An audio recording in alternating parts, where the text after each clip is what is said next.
Welcome to బీజేటీవీ. ముందుగా headlines చూద్దాం. సీఎంగా బాధ్యతలు స్వీకరించిన చంద్రబాబు మెగా డిఎస్సీపై తొలి సంతకం. సచివాలయంలో కోలాహలం. సాయంత్రం 4:41 సీఎంగా బాధ్యతలు చేపట్టిన చంద్రబాబు ఎన్నికల్లో ఇచ్చిన హామీల ఫైళ్లపై సంతకాలు.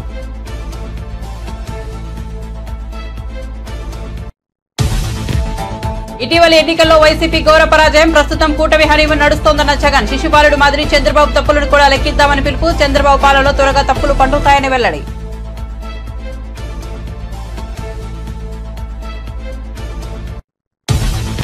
కేంద్ర పౌర విమానయాన మంత్రిగా కింజరాపు రామ్మోహన్ నాయుడు ఢిల్లీలో బాధ్యతల స్వీకరణ. ప్రధానికి ప్రత్యేక ధన్యవాదాలు తెలుపుకుంటున్నట్లు వెల్లడి. 100 రోజుల ప్రణాళిక తయారు చేసి అమల్లోకి తీసుకొస్తామని కేంద్ర మంత్రి రామ్మోహన్ నాయుడు వెల్లడించారు.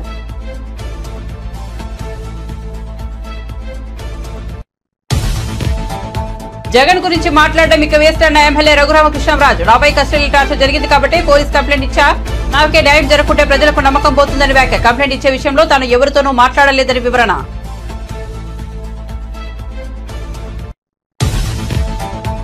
కేంద్ర బొగ్గు గనుల శాఖ మంత్రిగా కిషన్ రెడ్డి బాధ్యతలు. కేంద్ర హోంశాఖ సహాయ మంత్రిగా బాధ్యతలు స్వీకరించిన బండి సంజయ్. కార్యకర్తల కష్టం వల్లే తెలంగాణలో బీజేపీ గ్రాఫ్ పెరుగుతోందన్న కిషన్ రెడ్డి.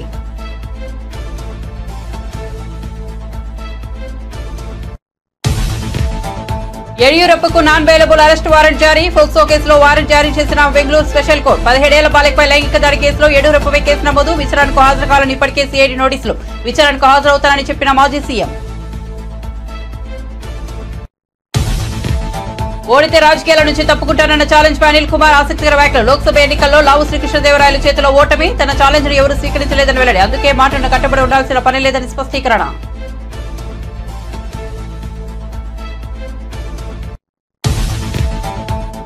కొన్నాళ్ల కిందటే వరలక్ష్మి శరత్ కుమార్ ఇచ్చిదత్తం. జూలైలో వివాహం. ప్రముఖులను స్వయంగా తన పెళ్లికి ఆహ్వానిస్తున్న వరలక్ష్మి.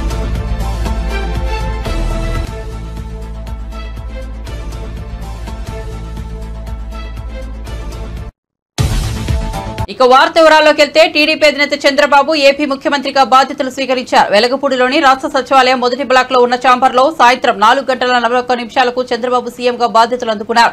అనంతరం ఎన్నికల్లో ఇచ్చిన ముఖ్యమైన హామీలకు సంబంధించి ఫైళ్లపై సంతకాలు చేశారు. చంద్రబాబు తన తొలి సంతకం మెగా డీఎస్సీపై చేశారు. ల్యాండ్ టైటిలింగ్ యాక్ట్పై 2వ సంతకం చేశారు. పెన్షన్ 4,000కు పెంచే ఫైళ్లపై 3వ సంతకం చేశారు. కాగా సీఎం ఛాంబర్లో చంద్రబాబుకు టీడీపీ అగ్రనేతలు, అధికారులు, విద్యార్థులు శుభాకాంక్షలు తెలిపారు. చంద్రబాబు బాధ్యతలు స్వీకరించిన సందర్భంగా రాష్ట్ర సీఎస్ నీరబ్ కుమార్ ప్రసాద్, డీజీపీ హరీష్ కుమార్ గుప్తా శుభాకాంక్షలు తెలియజేశారు.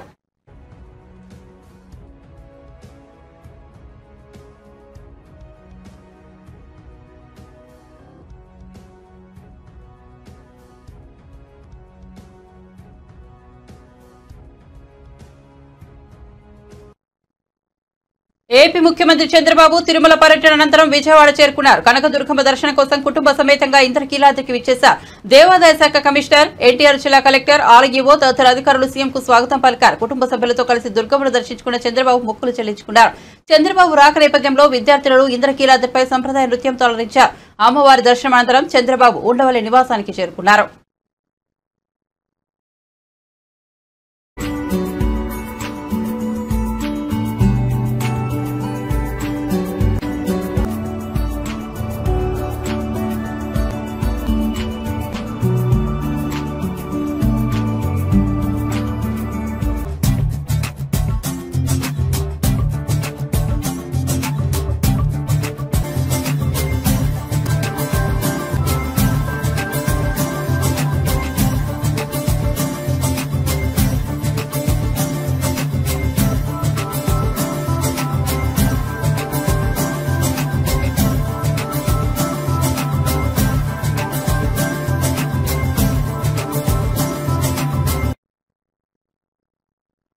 ప్రస్తుతం రాష్ట్రంలో టీడీపీ కూటమి హనీమూన్ నడుస్తోందని, వాళ్లకు కొంత సమయం ఇచ్చిన తర్వాత పోరాటం మొదలు పెడదామని మాజీ సీఎం జగన్ అన్నారు.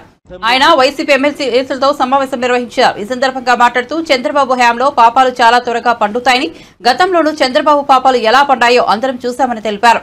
శిశుపాలుడి 100 తప్పుల మాదిరిగా చంద్రబాబు తప్పులను కూడా లెక్కిద్దామని పిలుపునిచ్చారు. ఆ తర్వాత ప్రజల్లోకి వెళ్లి ముమ్మరంగా పోరాటం సాగిద్దామని పేర్కొన్నారు. అసెంబ్లీలో వైసీపీకి ఏమంత బలం లేదని, దాంతో అక్కడ అధికార పక్షానిదే ఆధిపత్యం ఉంటుందని జగన్ పేర్కొన్నారు. అయితే మండలిలో వైసీపీకి బలం ఉన్న విషయాన్ని గుర్తించాలని సూచించారు. తమను ఎవరూ ఏమీ చేయలేరని, మహా అయితే 4 కేసులు పెడతారేమో అని జగన్ వ్యాఖ్యానించారు.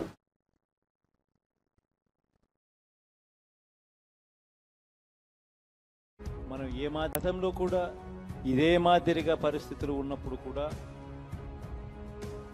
మనం ఏ మాదిరిగా పైకి లేచాము అన్నది కూడా మీ అందరికీ తెలిసిన విషయం. ఒకటి మీ అందరికీ చెప్తాను, ప్రజల్లో ఈరోజు మనం చేసిన మంచి ఉంది, ఇంటింటికి మనం చేసిన మంచి ఇంకా బ్రతికే ఉంది. ప్రజల్లో ఈరోజు మనం చేసిన పాలన మీద విశ్వసనీయత అనే పదానికి అర్థం ఈ రోజుకి కూడా ప్రజల్లో ఉంది. గడప గడపకు మనం చేసిన మంచి ఇంకా ప్రజల్లో బతికే ఉంది. మరి ఇవన్నీ ఉన్నప్పుడు మళ్ళీ మనం లేయడం కూడా కఠినం. కాకపోతే కొంచెం టైం పడుతుంది, ఆ టైం ఇవ్వాలి.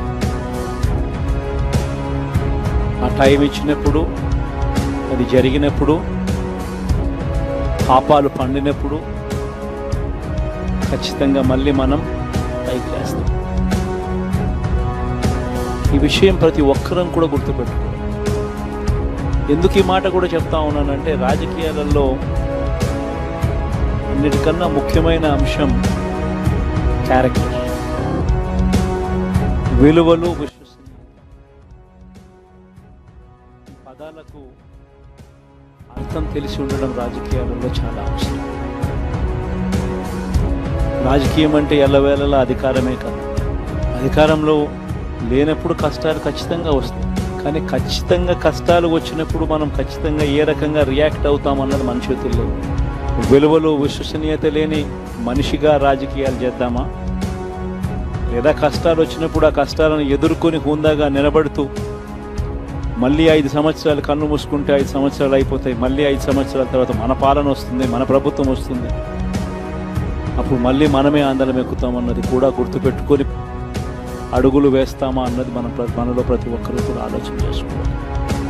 ఇదే మన ప్రభుత్వం అధికారంలో ఉన్నప్పుడు కులం చూడలేదు, మతం చూడలేదు, ప్రాంతం చూడలేదు, రాజకీయాలు చూడలేదు, చివరికి ఏ పార్టీకి ఎవరు ఓటు వేశారు అన్నది కూడా చూడకుండా ప్రతి పథకము కూడా డోర్ డెలివరీ చేయించాం. మనం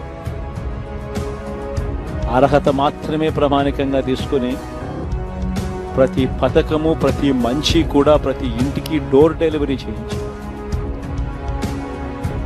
అలా ప్రతి మంచి, ప్రతి పథకము డోర్ డెలివరీ చేసిన ప్రభుత్వం మనదైతే, పాలన మందైతే, ఈరోజు కేవలం వాళ్ళ పార్టీకి ఓటు వేయలేదు అని మాత్రమే, ఓటుకు వేయకపోవడమే పాపం అన్నట్టుగా ఈరోజు రావణ కాష్టం చేస్తూ సృష్టిస్తా ఉన్నారు, విధ్వంసం చేస్తూ ఉన్నారు, ఆస్తులు నష్టం చేస్తున్నారు, కొడతా ఉన్నారు, అవమానిస్తూ ఉన్నారు. ఇవన్నీ శిశుపాలుని పాపాల్లో భాగాలుగా ఇవన్నీ అప్పుడే పాపాలు మొదలయ్యాయి.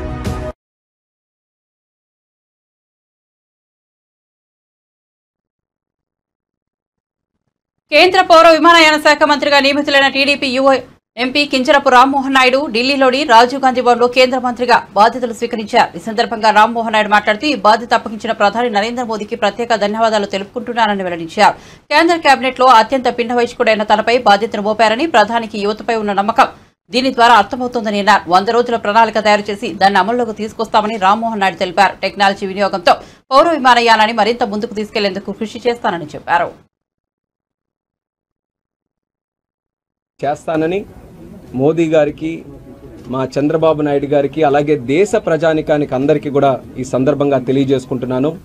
మరి ఈరోజే స్వీకరించిన తర్వాత ఇమీడియట్గా మాకున్నటువంటి ప్లాన్, మోదీ గారు ప్రతి డిపార్ట్మెంట్లో దేశానికి కూడా సంబంధించి 100 డేస్ యాక్షన్ ప్లాన్ని తయారు చేయమనడం జరిగింది. మా డిపార్ట్మెంట్లో కూడా అది చేస్తాం. 100 డేస్ ప్లాన్ తయారు చేసి దాన్ని ఇంప్లిమెంట్ చేయడానికి కూడా అన్ని విధాలుగా మా డిపార్ట్మెంట్ తరపున చర్యలు కూడా మేము తీసుకుంటాం.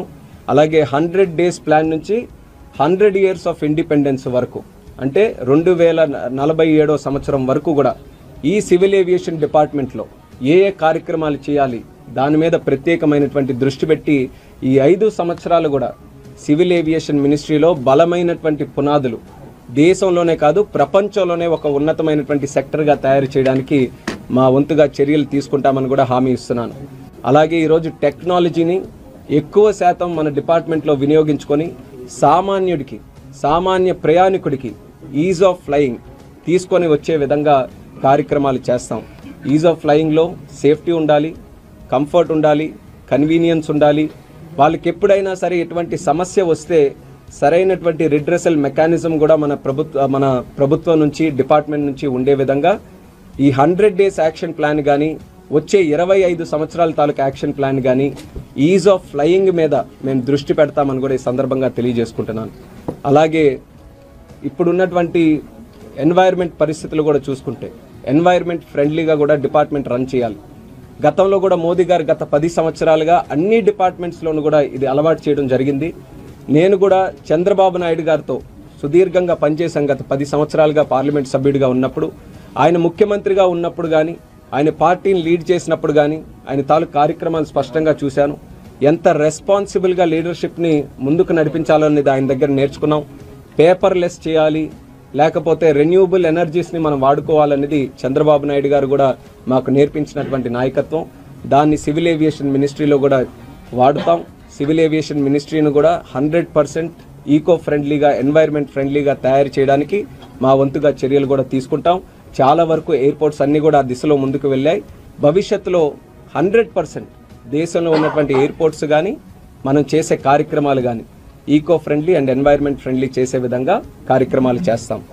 దానితో పాటు ఎయిర్పోర్ట్స్ తాలూకా కన్స్ట్రక్షన్ ఇప్పుడు బడ్జెట్ కూడా మరొక 4 రోజుల్లో ప్రవేశపెట్టబోతున్నారు. కాబట్టి దానికి కావలసినటువంటి ఫండింగు, స్కీమ్స్, మా తాలూకా ఆలోచన అంతా కూడా ఏంటంటే Tier 2, Tier 3 సిటీస్కి కూడా ఎయిర్పోర్ట్ తాలూకా ఫెసిలిటీస్ని వాళ్ళకి దగ్గరగా చేరువ చేయాలి.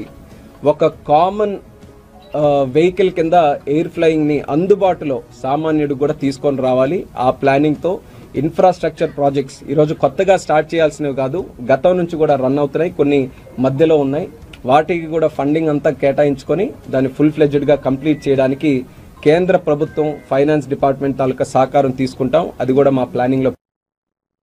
కిషన్ రెడ్డి, బండి సంజయ్లు గురువారం కేంద్ర మంత్రులుగా బాధ్యతలను స్వీకరించారు. కేంద్ర బొగ్గు గనుల శాఖ మంత్రిగా కిషన్ రెడ్డి బాధ్యతలు చేపట్టగా ఢిల్లీలోని హోంశాఖ కార్యాలయంలో కేంద్ర హోంశాఖ సహాయ మంత్రిగా బండి సంజయ్ బాధ్యతలు స్వీకరించారు. ఈ సందర్భంగా కిషన్ రెడ్డి మాట్లాడుతూ మోదీ హయాంలో కోతలు లేకుండా విద్యుత్తును అందిస్తున్నట్టు చెప్పారు. అధికంగా బొగ్గు ఆధారిత విద్యుత్ ఉత్పత్తి జరుగుతోందన్నారు.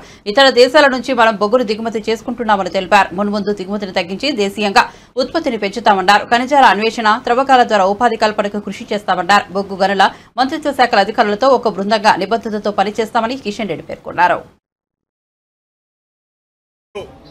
ఈ 2 డిపార్ట్మెంట్ సంబంధించి మంత్రిగా ప్రధానమంత్రి గారు నాకు బాధ్యతలు ఇవ్వడం జరిగింది. ఈరోజు అధికారపూర్వకంగా ఈ బాధ్యతలు ఈరోజు చేపట్టాను. మనకందరికీ తెలుసు, దేశంలో విద్యుత్ లేకుండా, పవర్ లేకుండా ఏ ఒక్క పని కూడా కాదు. అది వ్యవసాయమే కావచ్చు, పారిశ్రామిక రంగమే కావచ్చు, ఐటీ కానీ, లేక కమర్షియల్ కానీ, డొమెస్టిక్ కానీ, ప్రజల జీవితాలతో విద్యుత్ రంగం పూర్తిగా పెనవేసుకొని ఉన్నది. భారతదేశంలో విద్యుత్ కోత లేనటువంటి ఒక నూతన భారతాన్ని నరేంద్ర మోడీ గారు ఈరోజు ఆవిష్కరించారు. ఈ రాష్ట్రము ఆ రాష్ట్రము కాదు, అన్ని రాష్ట్రాల్లో కూడా అవసరమైనంత విద్యుత్ అన్ని రంగాలకు అందుతా ఉంది. దానికి ప్రధానమైనటువంటి కారణము బొగ్గు ద్వారానే ఈరోజు విద్యుత్ ఉత్పత్తి అత్యధిక శాతం అవుతా ఉంది. రానున్న రోజుల్లో ఇంకా విద్యుత్ ఉత్పత్తి పెంచడం కోసము, విద్యుత్ ట్రాన్స్పోర్టు ఇంకా పెంచడం కోసము అనేక రకాలుగా నరేంద్ర మోడీ గారి నాయకత్వంలో యాక్షన్ ప్లాన్ చేస్తూ ఉన్నారు. రానున్న రోజుల్లో దీన్ని మరింతగా ముందుకు తీసుకెళ్తాము. ఇక్కడ పవర్ మినిస్ట్రీ కానీ, రైల్వే మినిస్ట్రీ కానీ, కోల్ మినిస్ట్రీ కానీ, మైన్స్ మినిస్ట్రీ కానీ, వీటన్నిటికీ ఎన్వైరన్మెంట్ మినిస్ట్రీ కానీ, వీటన్నిటికీ ఒక అవినాభావ సంబంధం ఉంది. వీటన్నిటిని కూడా సమన్వయం చేసుకుంటూ ముందుకెళ్తాము. విద్యుత్ కోత లేనటువంటి భారతాన్ని నిర్మించాలంటే బొగ్గు ఉత్పత్తి పెంచాల్సినటువంటి అవసరం ఉంది. ఇతర దేశాల నుంచి ఇంకా కొంత మేరకు మనం బొగ్గు దిగుమతి చేసుకుంటున్నాం. రానున్న రోజుల్లో కూడా పూర్తి స్థాయిలో మన అవసరాలకు కావలసినటువంటి బొగ్గును మనమే ఉత్పత్తి చేసుకోవడం, ఆ యొక్క మినరల్స్ బయటికి తీయడము, ఉపాధి అవకాశాలు పెంచడము, మినరల్స్ని కూడా ఇతర దేశాలకు కూడా ఎక్స్పోర్ట్ చేయడము. నేను తప్పకుండా ఇటు మైన్స్ మినిస్ట్రీ, కోల్ మినిస్ట్రీ ఒక టీం వర్క్గా మేమందరం పనిచేసి మా అధికారులు మేమందరం తప్పకుండా నరేంద్ర మోడీ గారు కానీ దేశ ప్రజలు కానీ ఏ ఆకాంక్షలతోటైతే ఈరోజు ముందుకెళ్తా ఉన్నారో ఆ దిశలోనే మేమందరము డెడికేషన్తో పనిచేస్తామని ఈ సందర్భంగా మనవి చేస్తాం. కనీసం వార్డు మెంబర్ గా కూడా పనిచేయని తనను పెద్దల సభకు పంపించారని తీర్మార్ మల్లన్న భావోద్వేగానికి గురయ్యారు. ఇటీవల తెలంగాణలో జరిగిన గ్రాడ్యుయేట్ ఎమ్మెల్సీ ఎన్నికల్లో ఆయన కాంగ్రెస్ అభ్యర్థిగా పోటీ చేసి గెలుపొందారు. ఆయన ఎమ్మెల్సీగా ప్రమాణ స్వీకారం చేశారు. మండలి చైర్మన్ గుత్తా సుఖేందర్ రెడ్డి ఆయనతో ప్రమాణం చేయించారు. అనంతరం ఆయన మీడియాతో మాట్లాడుతూ తన గెలుపునకు సహకరించిన వారందరికీ కృతజ్ఞతలు తెలిపారు. జీవితంలో తనకు వచ్చిన మొదటి అవకాశం ఇదే అన్నారు. తన గెలుపునకు ప్రతి ఒక్కరూ సహకరించాలన్నారు. నిన్న మొన్నటి వరకు ఉన్న మల్లన్న వేరు, ఈ రోజు నుంచి బాధ్యత కలిగిన మల్లన్నలా ఉంటానన్నారు.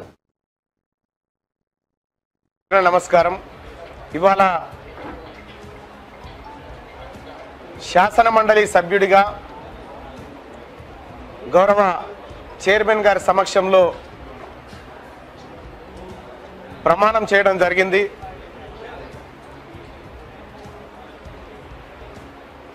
ఇది నా జీవితంలో మొట్టమొదటి అవకాశం. నేను ఇప్పటివరకు ఏ చిన్న వార్డు మెంబర్గా కూడా చేయలేదు. మొదటిసారిగా శాసన మండలి సభ్యుడిగా పట్టభద్రులందరూ నన్ను ఆశీర్వదించి ఇక్కడికి పంపించడం, వాళ్ళందరి ఆశయాలను నిలబెట్టడం కోసం వారి ప్రతినిధిగా ఇక్కడ శాసన మండలిలో వారి మనిషిగా నేను రిప్రజెంట్ చేయబోతున్నందుకు అవకాశం కల్పించిన వాళ్ళందరికీ ధన్యవాదాలు. అలాగే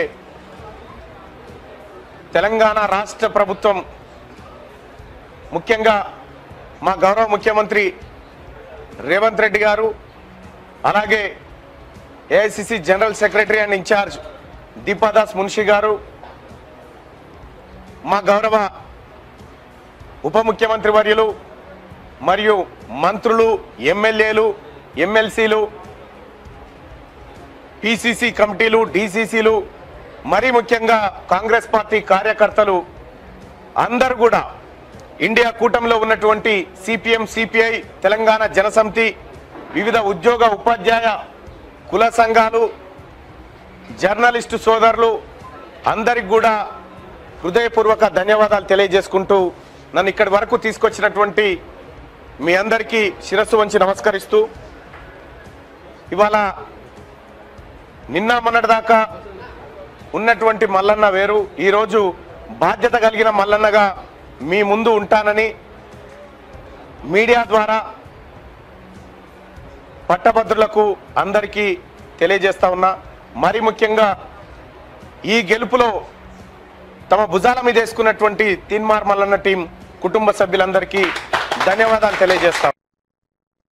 కక్ష సాధింపు చర్యలు తమ విధానం కాదని మచిలీపట్నం పార్లమెంట్ సభ్యులు వల్లభనేని బాలశౌరి అన్నారు. ఎక్కడ దాడులు, దౌర్జన్యాలకు దిగవద్దని జనసైనికులకు సూచించారు. గత ప్రభుత్వంలో జనసైనికులను ఇబ్బందికి గురి చేసిన వారిపై చట్ట ప్రకారం చర్యలు తీసుకుంటామన్నారు. జనసేన పార్టీ నుంచి పోటీ చేసి విజయం సాధించిన తరువాత తొలిసారి మచిలీపట్నం వచ్చిన ఆయన స్థానిక ఆర్ఎండ్బి అతిథి గృహంలో మీడియాతో మాట్లాడారు. మచిలీపట్నం పార్లమెంట్ నియోజకవర్గాన్ని అన్ని విధాలుగా అభివృద్ధి చేయడమే తన లక్ష్యమన్నారు. పవర్ ఫైనాన్స్ కార్పొరేషన్ ద్వారా వచ్చే రుణంతో బందరు పోర్టు నిర్మాణాన్ని ఏడాదిన్నరలో పూర్తి చేసి జాతికి అంకితం చేస్తామన్నారు. భారత్ పెట్రోలియం కార్పొరేషన్ వారితో మాట్లాడి మచిలీపట్నంలో ఆయిల్ రిఫైనరీ ఏర్పాటుకు కృషి చేస్తానని బాలశౌరి తెలిపారు.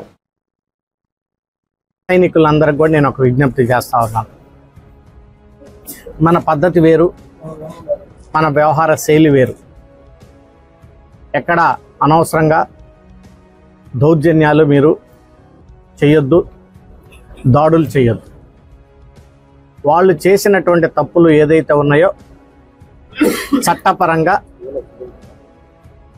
ఆ డిపార్ట్మెంట్లు చర్యలు తీసుకుంటారు. ఎవరు కూడా చట్టాన్ని చేతిలో తీసుకోవద్దని చెప్పేసి నేను మనవి చేస్తా ఉన్నా. వాళ్ళు చేసినటువంటి అరాచకాలు మనం చేయొద్దు. పవన్ కళ్యాణ్ గారు కూడా ఈ విషయం గురించి స్పష్టంగా చెప్పారు.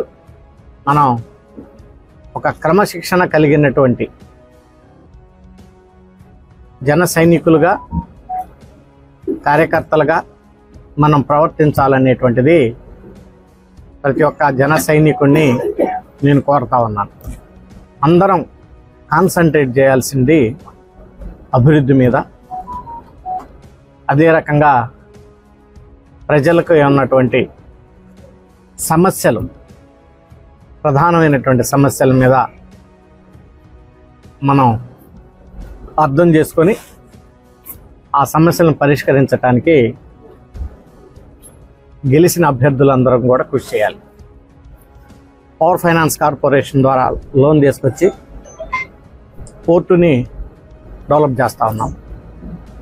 ఒక 1.5 yearsలో నాకు తెలిసి ఆ పోర్టును కంప్లీట్ చేసి దాన్ని ఇక్కడ ప్రజలకు అంకితం చేస్తాం, జాతికి అంకితం చేస్తాం.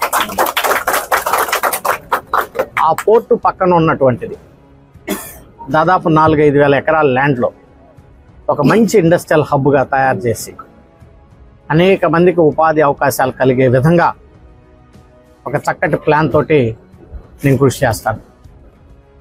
ఈరోజు ఎక్కడ ఒక న్యూస్ చూశాను, భారత పెట్రోలియం కార్పొరేషన్ వాళ్ళు ఈ రాష్ట్రంలో దాదాపు ఒక 3-4 రిఫైనరీస్ పెడదామని చెప్పేసి ఎక్కడ ఒక న్యూస్ చూశాను. ఆ 3-4 రిఫైనరీస్ పెట్టేటప్పుడు వైనాట్ మచిలీపట్నం అనేది కూడా నేను ఆలోచిస్తాను. ఒకటి ఎందుకు కాకూడదు అనేది. సో వైనాట్ అంటే ఇలాంటి ఆలోచనలు రావాలి. సో అర్థం లేనటువంటి ఆలోచనలతోటి, ఊరికే పిచ్చి మాటలతోటి టైం గడపటం కంటే రిఫైనరీ, ఇండస్ట్రియల్ హబ్ ప్రజలకి ఏ రకంగా. ఎన్నికల సమయంలో మాజీ మంత్రి అనిల్ కుమార్ యాదవ్ చేసిన ఛాలెంజ్ గురించి ప్రస్తావించారు. పల్నాడులో ఓడిపోతే రాజకీయాల నుంచి తప్పుకుంటా అని సవాల్ చేశారు. ఆ విషయాన్ని తెలుగుదేశం పార్టీ శ్రేణులు ప్రస్తావిస్తున్నాయి. దీంతో అనిల్ కుమార్ యాదవ్ మీడియాకు ముందుకు వచ్చారు. ఎన్నికల్లో ఓటమి తదితర అంశాలపై మాట్లాడారు. రాజకీయాల గురించి తప్పుకుంటానని అనే అంశంపై గురించి కూడా మాట్లాడారు. 29కి ఏ విధంగా బౌన్స్ బ్యాక్ అవ్వాలి, ఏ విధంగా ప్రజలకు అండ ఉండాలి అంతా కూడా రచిస్తారు. ముఖ్యమంత్రి మా జగనన్న తప్పకుండా బౌన్స్ బ్యాక్ అవుతాం, తప్పకుండా వస్తామని చెప్పి తెలియజేస్తాం.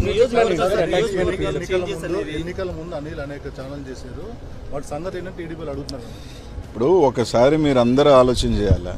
నేను ఛాలెంజ్ విసిరాను కానీ ఛాలెంజ్ ఎవరు తీసుకోవాలా? ఎలా ఉంటారంటే నేను ఛాలెంజ్ విసిరినమాట వాస్తవమే. నేను ఛాలెంజ్ విసిరినప్పుడు అవతల ఛాలెంజ్ తీసుకొని రైట్ మేము కట్టుబడి ఉన్నాం ఈ ఛాలెంజ్కి అని చెప్పుని ఉంటే బాగుండేది. ఎన్నికలు అయిపోయిన తర్వాత అప్పుడు ఛాలెంజ్ చేసేవి కదా అంటే అలా కాదు కదా. నేను ఒక సవాల్ విసిరినప్పుడు ఆ సవాల్ స్వీకరించేవాడు కూడా స్వీకరించుకొని చేస్తుంటే బాగుండేది. రైట్, ఏదో సామెత ఒకటి ఉంది, హనుమాన్ జంక్షన్లో నాకు బాగా నచ్చిన డైలాగు, గెలిచినోడు చెప్తాడు ఓడినోడు వినాలని. ఈరోజు వాళ్ళు చెప్తున్నారు, మేము వింటాం, పర్వాలేదు. ఈరోజు వాళ్ళు ఏదైనా చెప్తున్నారు, రైట్, వాళ్ళు ట్రోల్ చేసుకుంటున్నారు, చేసుకునే అబ్బాయి ఇబ్బంది ఏం లేదు. ట్రోల్ చేసుకునే స్థాయిలో మేము ఉన్నామంటే మేము ఎదిగినట్టే. We are in public. Good publicity or bad publicity is a publicity. నియోజకవర్గాల మార్పులు ఓటమిలో ఎంతవరకు ఫ్యాక్టర్ పనిచేసింది? ఏమీ ఇప్పుడు పల్నాడులో నాకు 40,000 ఓట్లు ఎమ్మెల్యేల కన్నా ఎక్కువ వచ్చినాయి కదా చెప్తున్నా. కాబట్టి అదేం పెద్ద నేను కోరుకోను. ఎందుకంటే ఇంత పెద్ద ఎలక్షన్ దీంట్లో కొన్ని దగ్గరలా చూసుకున్నప్పుడు రకరకాల అనుమానాలు ఉన్నాయి, రకరకాలు ఉన్నాయి. కాబట్టి అదేం పెద్ద ఫ్యాక్టర్ నేను అనుకోను. వేరియస్ రీజన్స్ అన్వేషిస్తూ ఉన్నారు. కొన్ని మాకు తెలుసుకోని కారణాలు, మా నాయకులు కూడా కారణాలు ఎందుకు పోయినాయి, రకరకాల కారణాలని వాళ్ళు అన్వేషిస్తున్నారు, మేము అన్వేషిస్తున్నాం. తప్పకుండా దాన్ని అంతా కూడా ఓవర్ హెడ్ చేసుకొని వాళ్ళు ఇచ్చిన హామీలు కానీ రకరకాలు కానీ ఖచ్చితంగా నిలబడి వాళ్ళు చెప్పిన హామీలు ఉన్నాయి కదా, అవి కూడా ప్రజలకు చేయాలా. చేయకపోతే తప్పకుండా ప్రజాపక్షాన్ని నిలబడతాం. తప్పకుండా ప్రతి ఒక్క కార్యకర్త కూడా జగన్మోహన్ రెడ్డి గారు అండగా ఉంటారు, మేము అందరం కూడా అండగా ఉంటాం. తొందరలోనే దానికి సంబంధించింది కూడా ఇది చేస్తాం. తప్పకుండానే అందరం కూడా ఎప్పుడు కూడా ఏ గవర్నమెంట్కైనా కూడా కొంత టైం అనేది ఇస్తారు. ఎవరైనా కూడా ఒక 6 months 1 year దేనికైనా కూడా ఒక స్టార్టింగ్ పీరియడ్ ఉంటుంది. వేచి ఉంటాం, తప్పకుండా వాచ్ చేస్తాం, చూస్తాం. మంచి చేస్తే తప్పకుండా మంచి చేయాలని కోరుకుంటాం. నేను అనలేదే, నేను అనలేదే, నేను అనలేదే అన్నమాట. తప్పకుండా నేను చెప్పేది ఏంటంటే పవన్ కళ్యాణ్ గేట్ దాటలేదు. ఫస్ట్ ఆఫ్ ఆల్ నేను అనలేదు. ఫస్ట్ ఆఫ్ ఆల్ అది నేను అనలేదు, పక్కన పెట్టుకోండి. రైట్, ఇదే పవన్ కళ్యాణ్ గారు గతంలో ఓడిపోయారు, ఇప్పుడు గెలిచారు, అంతే. దాంట్లో ఏముంది? రేపు అనేది మళ్ళీ ఉంటుంది కదా రాజకీయాల్లో. It is a cycle. Congress party 10 years ఉంది, 15 years లేదు. చంద్రబాబు నాయుడు గారు కూడా 4 సార్లు ఓడిపోయారు, మళ్ళీ వచ్చారు కదా. అలా అని రేపు రాలేని ఎలా అనుకుంటాం? సరే, ఎవరు అనుకోవటం వాళ్ళ ఉద్దేశంలో మేము రాము అని అనుకుంటున్నారు. మేము ఎలా బౌన్స్ బ్యాక్ అవ్వాలని మేము అనుకుంటున్నాం, అంతే.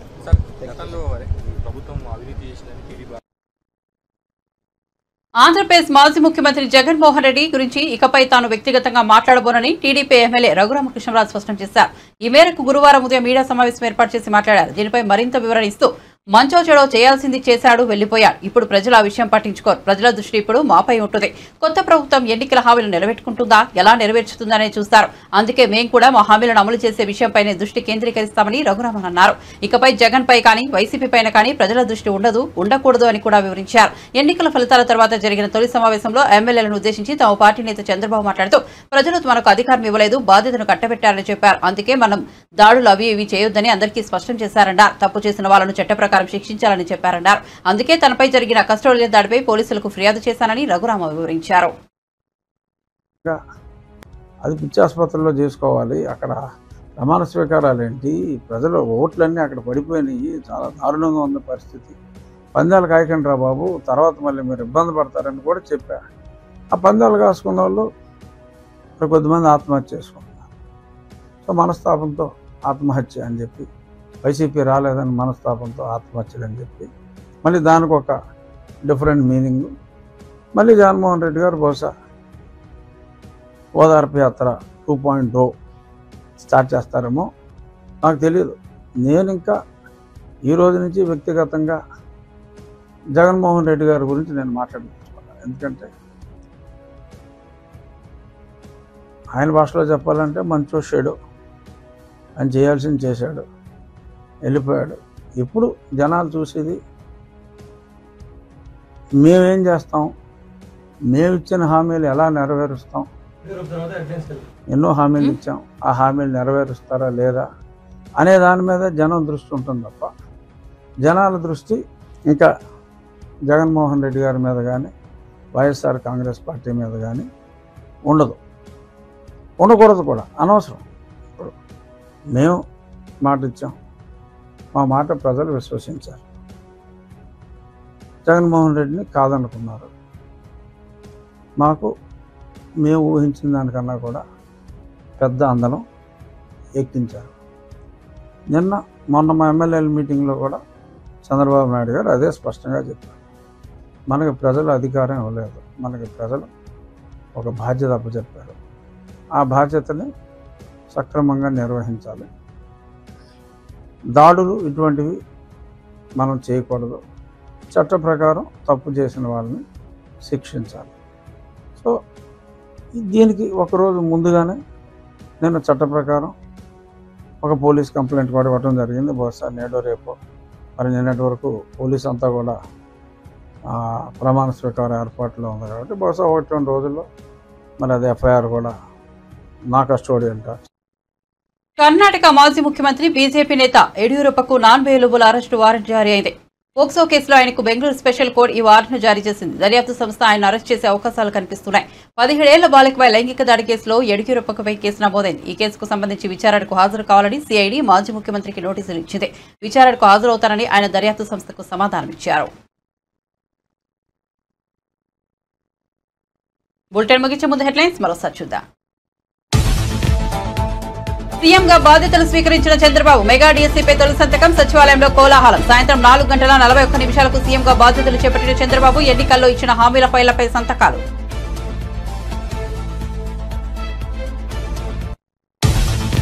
ఇటీవలి ఎన్నికల్లో వైసీపీ ఘోర పరాజయం. ప్రస్తుతం కూటమి హనీమూన్ నడుస్తోందన్న జగన్. శిశుపాడుల మాదిరి చంద్రబాబు తప్పులను కూడా లెక్కిద్దామని పిలుపు. చంద్రబాబు పాలనలో త్వరగా తప్పులు పండుతాయని వెల్లడి.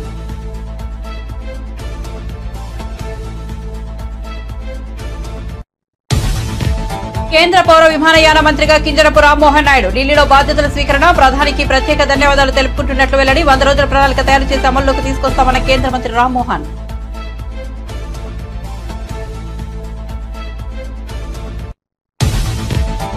జగన్ గురించి మాట్లాడడం ఇక వేస్ట్ అన్న ఎమ్మెల్యే రఘురామకృష్ణరాజు. నాపై కస్టోడియల్ టార్చర్ జరిగింది కాబట్టి పోలీస్ కంప్లైంట్ ఇచ్చా. నాకే న్యాయం జరగకుంటే ప్రజలకు నమ్మకం పోతుందని వ్యాఖ్య. కంప్లైంట్ ఇచ్చే విషయంలో తాను ఎవరితోనూ మాట్లాడలేదని వివరణ.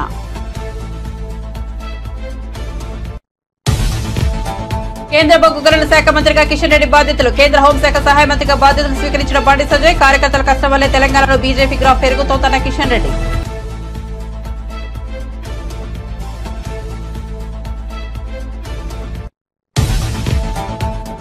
యడియూరప్పకు నాన్ బెయిలబుల్ అరెస్ట్ వారెంట్ జారీ. ఫోక్సో కేసులో వారెంట్ జారీ చేసిన బెంగళూరు స్పెషల్ కోర్టు. 17 ఏళ్ల బాలిపై లైంగిక దాడి కేసులో యడియూరప్పపై కేసు నమోదు. విచారణకు హాజరు కావాలని ఇప్పటికే సిఐడి నోటీసులు. విచారణకు హాజరవుతారని చెప్పిన మాజీ సీఎం.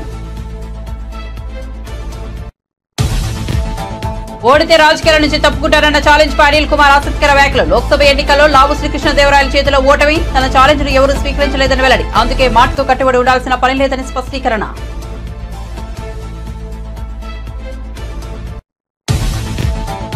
కొన్నాళ్ల కిందటే వరలక్ష్మి శరత్ కుమార్ నిశ్చితార్థం. జూలైలో వివాహం. ప్రముఖులను స్వయంగా తన పెళ్లికి ఆహ్వానిస్తున్న వరలక్ష్మి.